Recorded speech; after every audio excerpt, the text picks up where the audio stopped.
Jordan versus LeBron. LeBron versus Jordan.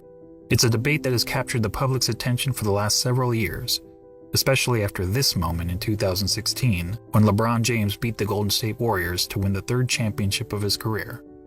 In LeBron's own words, "That one right there made me the greatest player of all time." For so many reasons. I was like, that one right there made you the greatest player of all time. But did it? Is everything since that moment simply icing on LeBron's cake? Or is LeBron destined to finish his career in Michael Jordan's shadow? We've all heard the arguments from LeBron supporters. He's bigger, he's stronger, he's faster, he's more durable. And from Jordan supporters. Michael Jordan was merely 6-0 with 6 MVPs in the finals. But the GOAT debate isn't as simple as the pundits make it seem. There are a number of factors relevant in determining the greatest basketball player of all time. In fact, I would say there are 5 things that really matter when determining the GOAT of any sport. These criteria are, in no particular order, accomplishments, longevity, winning, statistics, and what we'll refer to in this video as the eye test. And to be the GOAT, you don't need to be the best in any specific category, but you need to be pretty good across the board. So simply winning 7 championships, like Robert Horry did, isn't enough to get you into the conversation. When we're finished with this video, it'll be plainly obvious that one guy comes out on top. But before we get started, I want to clarify that this is not a comparison of legacies. It's about who was the better basketball player. If we were talking about legacies, Jordan's is nearly untouchable.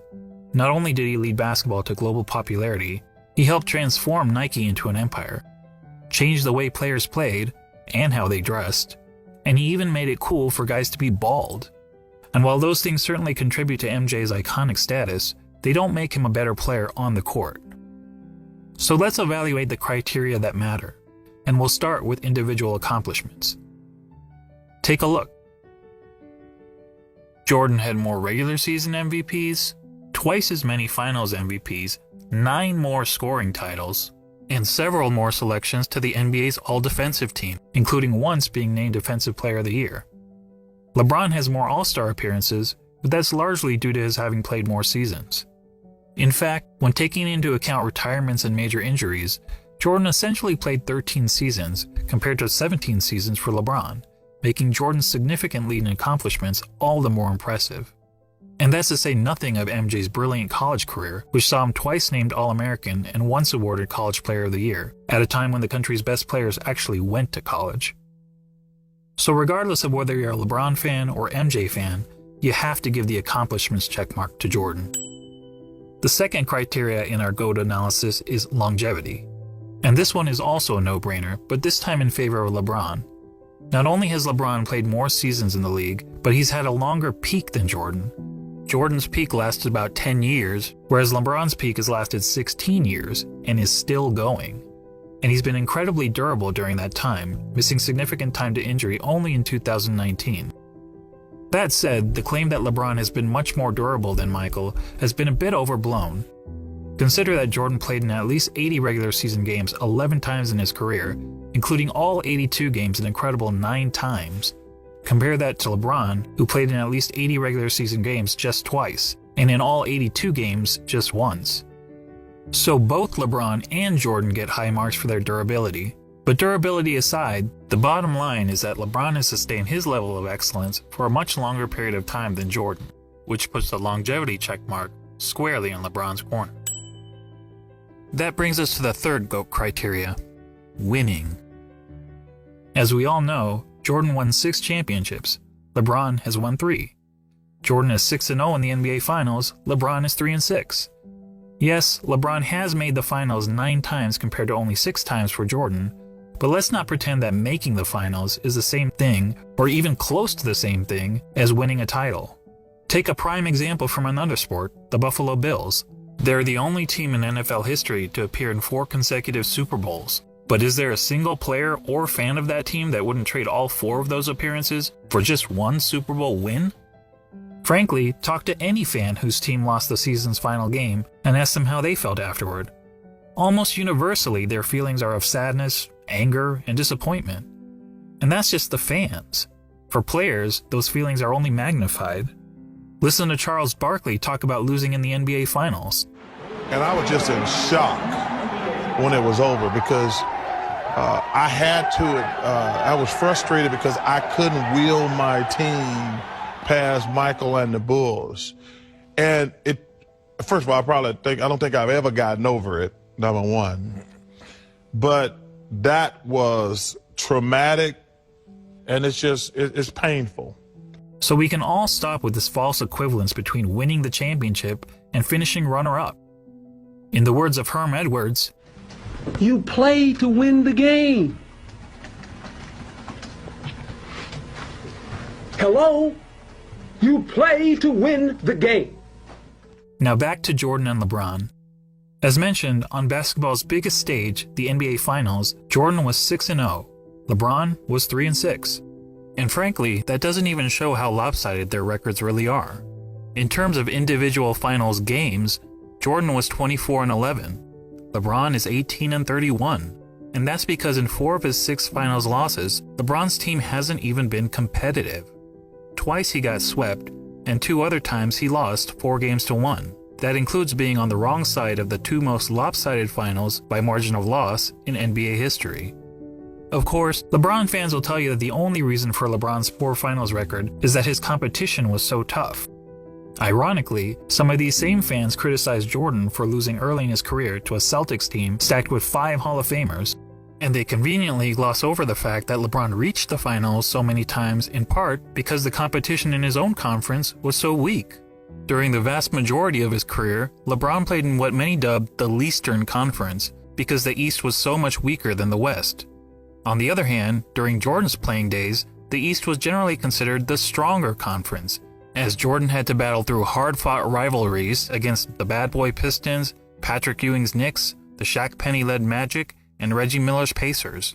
That said, if you want to blame LeBron's failure in the finals on the level of his competition, I won't argue with you. But let's also not blow it out of proportion. If you look at the average number of wins of their finals opponents, you'll see that LeBron's finals opponents averaged 60.8 wins per season, whereas Jordan's finals opponents averaged 61.2 wins per season.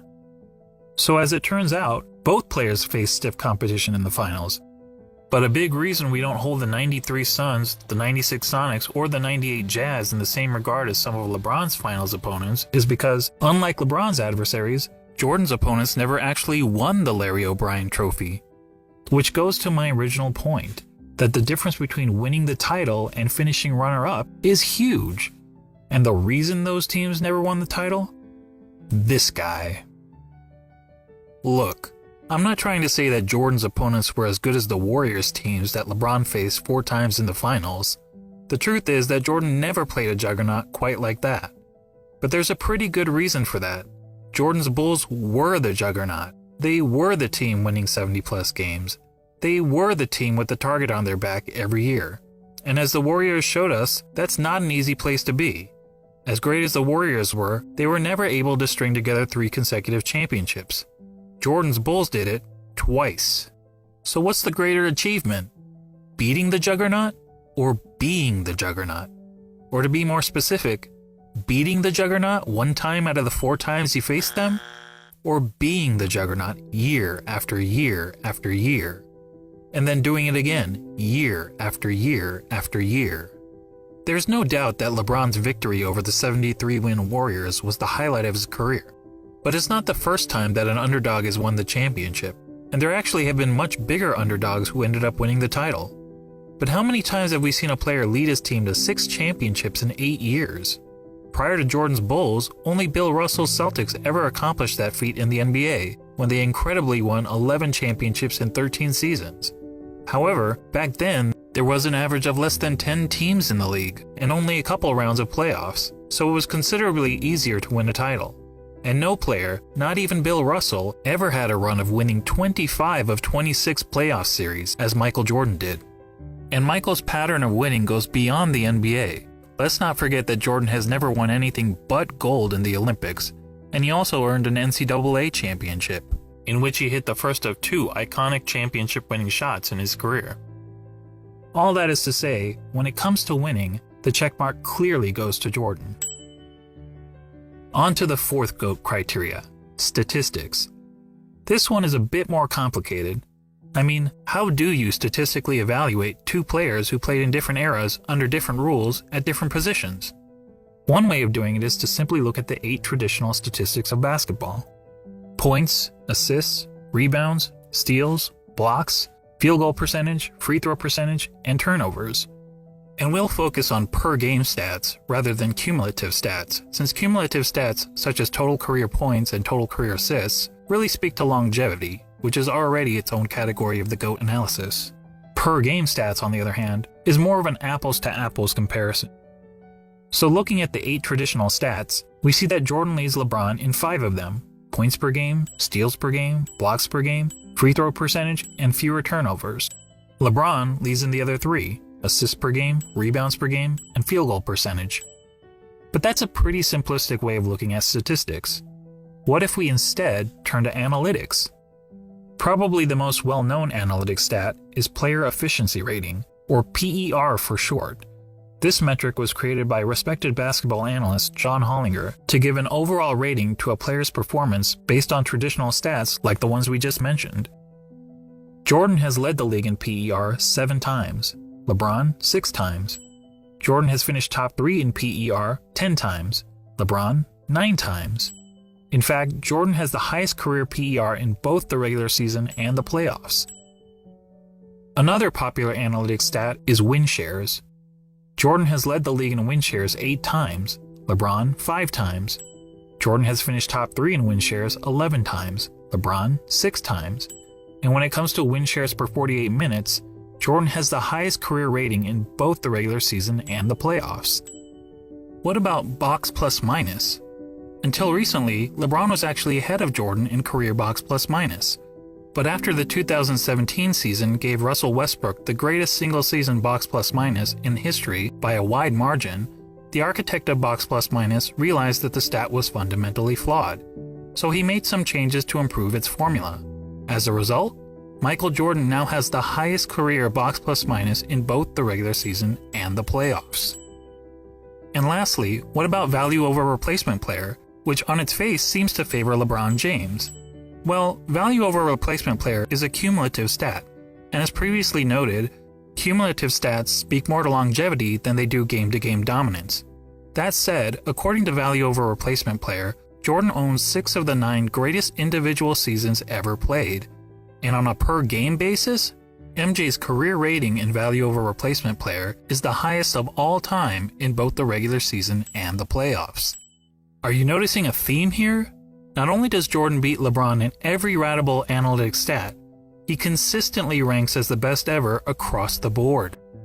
Before we move on from analytics, I want to mention a lesser-known stat called game score, another brainchild of John Hollinger. Game score measures a player's performance in a single game, so it won't tell us who's had the better career, but it does provide insight into who's had the greatest games. Now, we only have game score stats since 1983, so you won't see any mentions of Wilt Chamberlain here. That said, of the 100 highest game scores ever recorded, incredibly 19 of them belong to Michael Jordan. In other words, nearly 1 out of every 5 of the best single-game performances over the last 4 decades has been by MJ. That includes the highest game score of all time for Jordan's 69.18 rebound masterpiece. Comparatively, LeBron has had only 3 of the top 100 game scores. When discussing the GOAT, Nick Wright is fond of asking this question. The aliens come down. You have 1 game to save humanity. Who's your first pick in the history of the world? Well, Nick, I think we have our answer. Now that I've finished drowning you in numbers, let's be real. Hardly anyone watching this video knows how to calculate PER, win shares, box plus minus, value over replacement player, or game score. And why should you? This is basketball, not Good Will Hunting. So let's go back to the traditional stats that we all know and understand. But this time, let's add context to them. What do I mean by context? Well, some positions are simply better than others at racking up certain stats. Let's take rebounding as an example. In a vacuum, if we simply compare the number of rebounds per game of Brook Lopez and Jason Kidd, we might think that Lopez was the better rebounder. The truth is, relative to their positions, Lopez is statistically one of the worst rebounding centers in NBA history, whereas Kidd is statistically one of the best rebounding guards in NBA history. but even a poor rebounding center can grab more rebounds than a great rebounding guard solely by virtue of their roles on the court. So it makes sense that, to understand the context of a player's stats, we should compare them to the respective positions that they played. When comparing LeBron James to the other small forwards who have played at least 500 NBA games, this is where he ranks. Overall, that's pretty impressive. Now let's see how Jordan compares to all shooting guards who have played at least 500 NBA games. As good as LeBron is compared to other small forwards, Jordan is on another level when compared to other shooting guards. He's darn near the top of every major statistical category, and there isn't a single category where LeBron is better than MJ relative to his position, other than assists. So to sum up statistics, whether comparing traditional stats or analytics, and especially when judging these players in the context of the positions they played, Jordan has a noticeable edge over LeBron. As such, we have to give the check mark to Jordan. And that takes us to the last category in our GOAT analysis, the eye test. And to be clear, by eye test, I don't mean which of these players is bigger, faster, or jumps higher. None of that is relevant unless we're having a track and field competition. And frankly, if physical measurables mattered, then George Murasan would be in the GOAT conversation. No, what I mean by the eye test is, if you sat an average basketball fan in front of a TV to watch a player in action, what would he notice that the player is and is not great at? Thankfully, I happen to be an average basketball fan, and I've had the privilege of watching both LeBron and Jordan during their playing days. So unlike a lot of my fellow YouTubers, I haven't merely relied on highlight videos. Here's what my eyes told me when I saw Michael Jordan play, particularly during his playing days with the Chicago Bulls. He was the best offensive player in the game, he was arguably the best defensive player in the game, he had the best mid-range game, he was the best finisher at the rim, he had the best post-up game, which is incredible considering most players who dominated the post were big men. He was widely considered the most clutch player in the game. He was regarded by opponents as the fiercest competitor on the court. He was regarded by teammates as the hardest worker in practice. And when all was said and done, amongst the other stars of his generation, he was the greatest winner. Now, when you're playing against the elite of the elite athletes of the world, to be the best at any one of those things is pretty remarkable. But to be the best at all of them? I tell you, it's impossible, but for the fact that we saw Michael Jordan do it. And when it comes to the GOAT debate, that's the biggest hurdle facing LeBron. He's basically being compared to a guy who was great at everything and practically had no weaknesses. Seriously, judging by the eye test, what's the worst thing we could say about Michael Jordan's game? Probably that he wasn't a very good three-point shooter. Jordan shot 33% from beyond the arc in an era when the average player also shot 33%. So when it came to three-point shooting, he wasn't good, he wasn't bad, he was just average. But remember that Michael played in an age when the three-point shot wasn't a big part of the game. During Jordan's years, teams averaged only 9.5 three-point attempts per game, and Michael himself attempted less than 2 threes per game. And if being an average three-point shooter is a weakness of Michael's game, well, then we also have to call it a weakness of LeBron's game. The difference is that LeBron plays in an era where the three-point shot is a huge part of the game. During the years in which LeBron played, teams attempted on average over 21 threes per game, and LeBron himself averaged 4.3 three-point attempts per game, or 2.5 times as many as Jordan. Despite the increased emphasis on threes, LeBron's career shooting percentage from beyond the arc is only a hair better than Jordan, at 34%. And it's actually slightly below his peers, who averaged 35% from three during his era. But to reiterate, being an average three-point shooter was by far the worst part of MJ's game. For LeBron, it's not even close. LeBron, in fact, has 4 major weaknesses as a basketball player, each of which is readily apparent to anyone who has actually watched him play. First, he's not a good free throw shooter. For his career, LeBron has shot around 73.5% from the free throw line, which is pretty poor for a player who handles the ball as much as he does. In fact, many analysts point out that, at the end of games, LeBron shies away from driving to the basket because he's afraid of being sent to the line. I don't know whether that's true, but what I do know is that the odds of LeBron hitting 2 consecutive free throws is statistically not much better than a coin flip. Jordan, on the other hand, shot a solid 83.5% from the free throw line during his career, and MJ never shied away from contact at the end of games. LeBron's second weakness is that he's an inconsistent defender. Sure, he's had some years where he was elite defensively, which is evidenced by his numerous selections to the NBA's all-defensive team, but he's also had several years where he's practically been a liability on the defensive end. Compare that to MJ, who during his Bulls days was a consistently elite defender. In fact, Jordan is the only player to rank in the top 5 amongst all guards in both steals per game and blocks per game for his career. Additionally, Michael led his position in defensive win shares practically every year that he played for the Bulls, an incredible 10 times.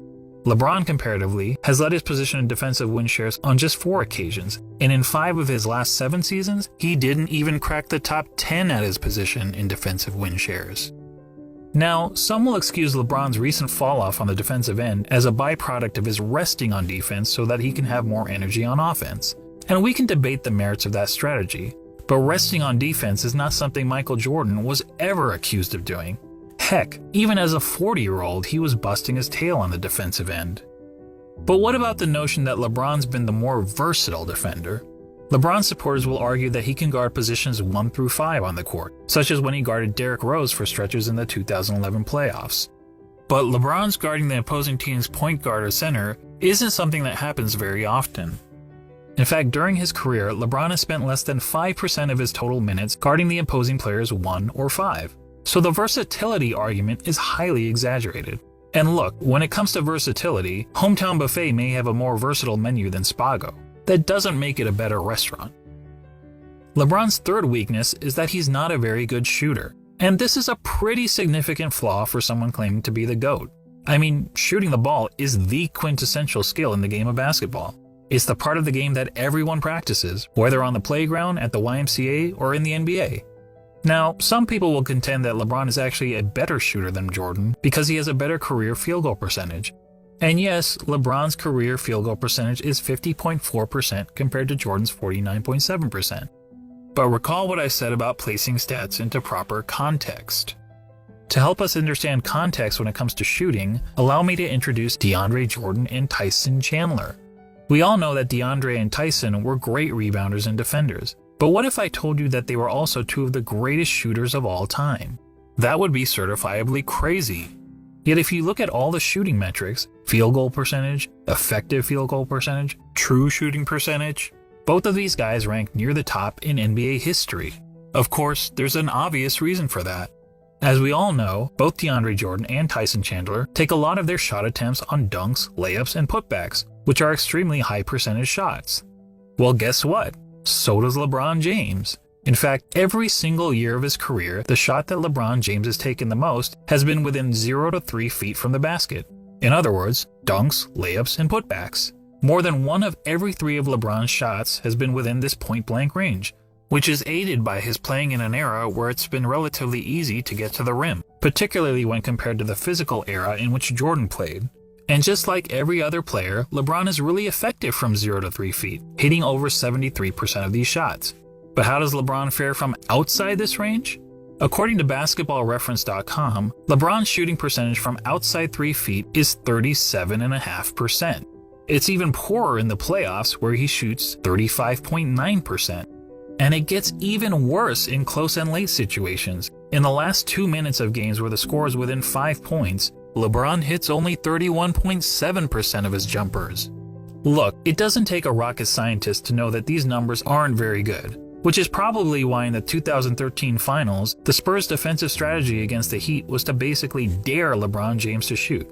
And keep in mind, this was against LeBron in his prime. Can you imagine an opposing coach using a similar strategy against MJ? Now, LeBron actually credits the Spurs for forcing him to work on his jump shot, but it's not as if his results have gotten much better since then. Here's LeBron's shooting percentage from outside 3 feet over the last 6 years. Yikes. Well, I'll give him this, he is consistent. For comparison, consider that in the last year of Michael Jordan's career, as an aging player on the Washington Wizards, Jordan shot close to 42% from outside 3 feet. While that's certainly not great, it means that even as a 40-year-old shell of his former self, Jordan was still a better shooter, a far better shooter than LeBron James. Unfortunately, Basketball Reference doesn't have advanced shooting metrics from Michael's Bulls days when he was a significantly more efficient scorer, but few would argue that Michael was anything but a lethal jump shooter when he was wearing red and black.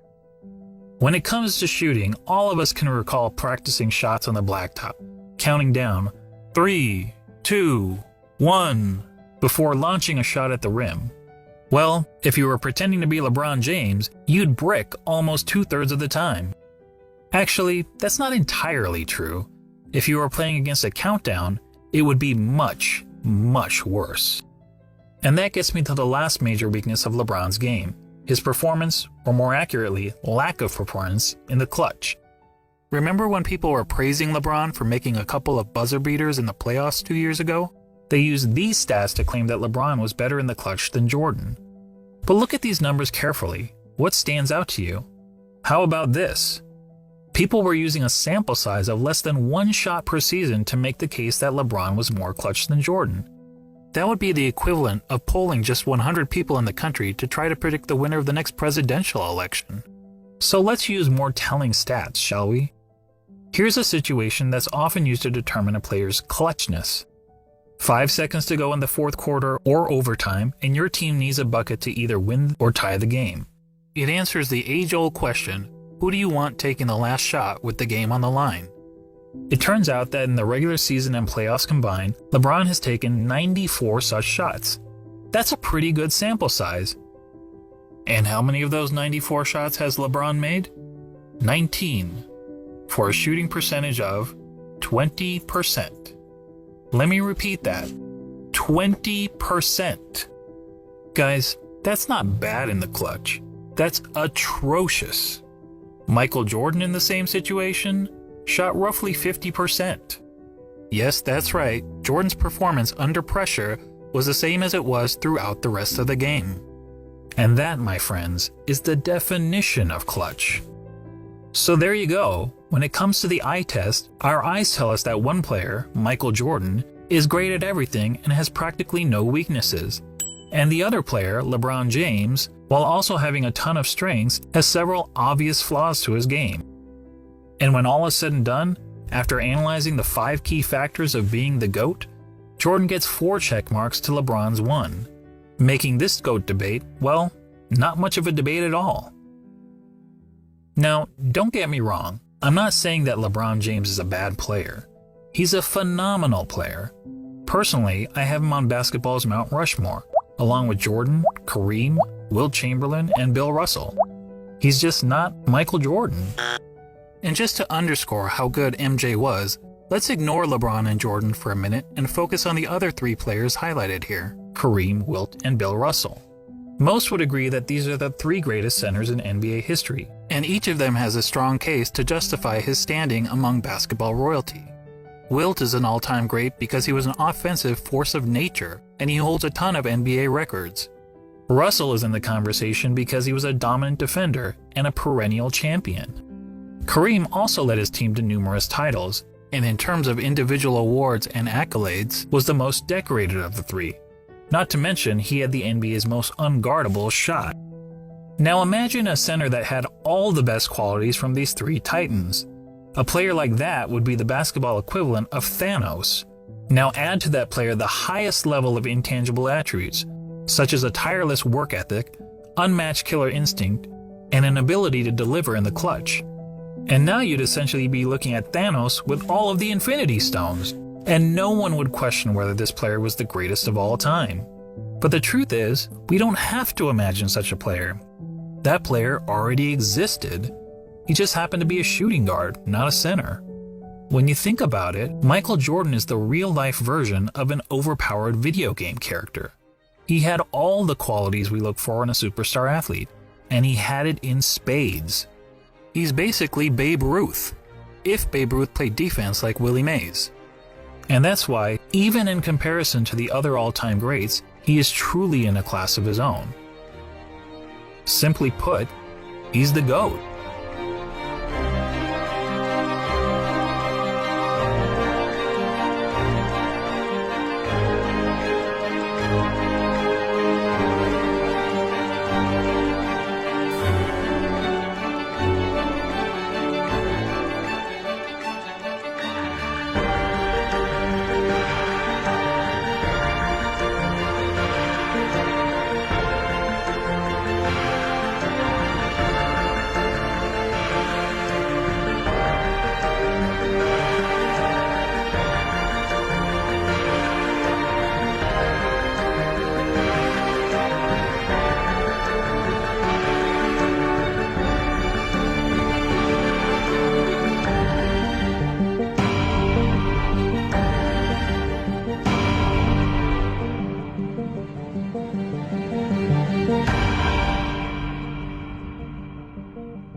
Thanks for watching. This was my first video, but if you want me to make more content like this, please subscribe to my channel.